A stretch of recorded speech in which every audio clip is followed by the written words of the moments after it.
Okay, so let's pick up where we left off from class.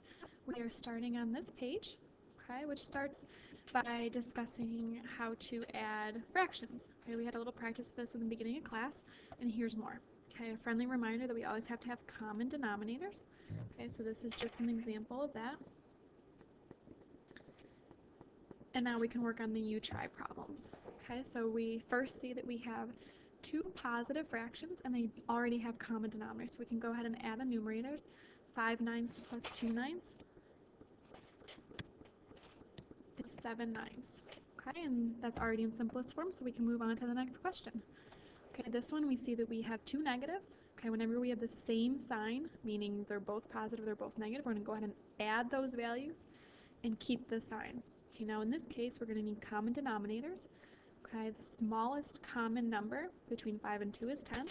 So we're going to multiply top and bottom by 2 here, top and bottom by 5 here, leaving us with -6/10 plus -5/10. Okay, again, 6 plus 5, we're ignoring those negatives because they have the same sign, is -11/10. Okay, 10 goes into 11 one whole time with 1/10 left over. And we put the negative out front.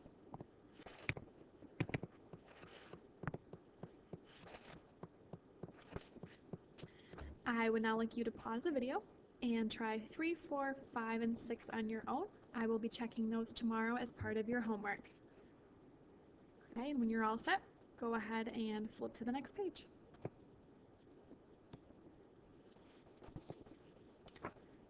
Okay, on this page, we have a similar concept, only we now have mixed numbers.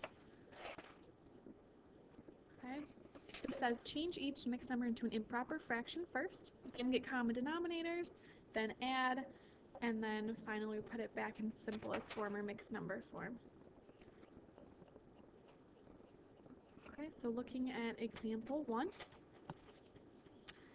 6 1/8. Okay, we multiply 8 times 6 is 48, plus 1 is 49/8, plus 8 times 2 is 16, plus 5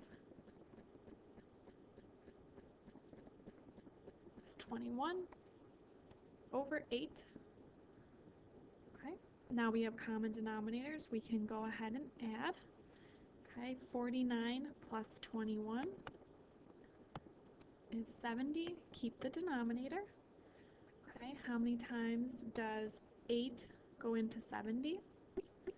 Goes in 8 times, which is 64. Okay, and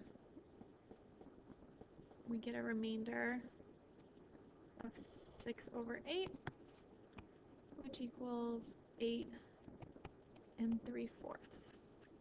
Okay, I'd like you to try 2, 3, and 4. Okay, when you're all set with this, you can flip to the next page. Okay, so go ahead and pause, solve these, and then move on.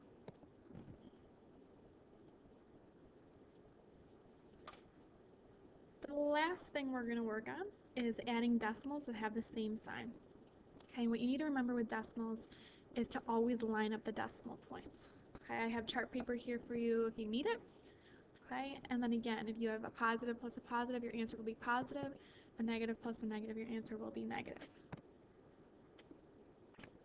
Okay, so we have 7.24